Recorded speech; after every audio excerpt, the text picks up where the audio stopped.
Hey, what's up y'all? You seem to rock with the older man vid, so I'm back with a similar video.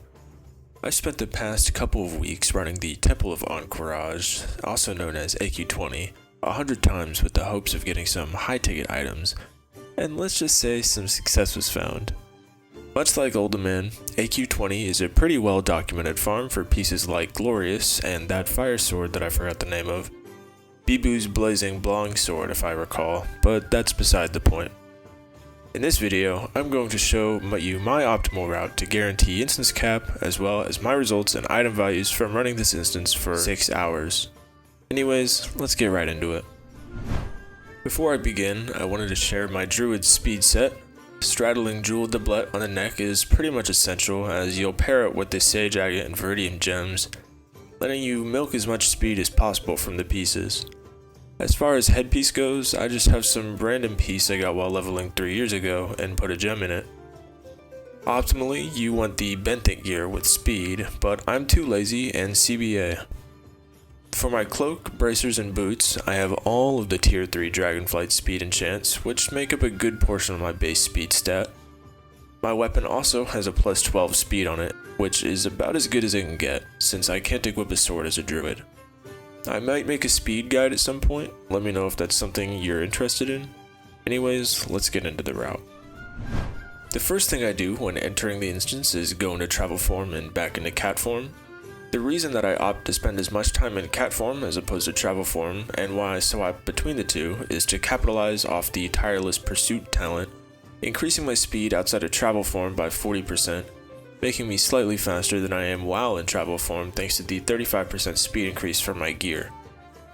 I don't kill any mobs until the big slimes. I've found that most of the mobs up until the slimes and feeders don't really matter and take more time to kill and loot than is worth, so I save myself the effort and just skip past them.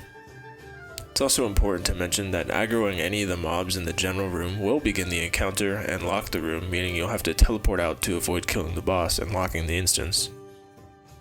Make sure to kill the flesh hunters. They have around a 20% chance to drop the oozing bag, which itself has around a 1% chance to drop the disgusting oozing pet, an extremely high value pet that usually lists around 1 million gold on my server. The rest of the instance is pretty simple after this, just kill as many of the silicate feeders as you can without aggroing the big boss towards the front of the room and dreamwalk.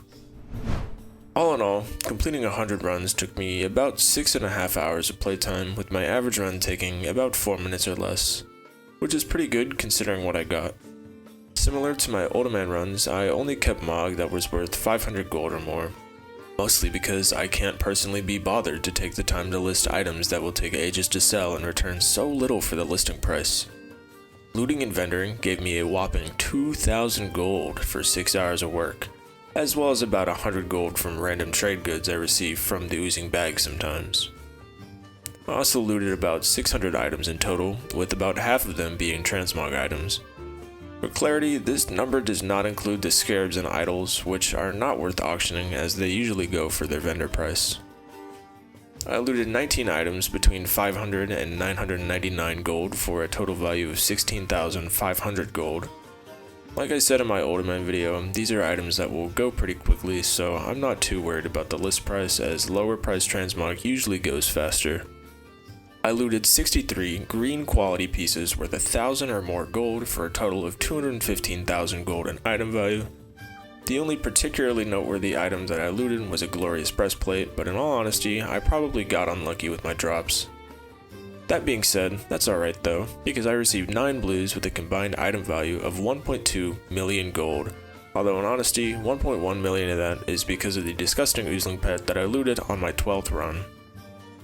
I will admit, this run is nowhere near as efficient as the Older Man one, however, still a good farm if you're looking to bag some high quality, high ticket items, but I wouldn't get your hopes up, as 91 true auctionable items in 6 hours is an astonishingly low number compared to the 300 plus items I got while farming Older Man.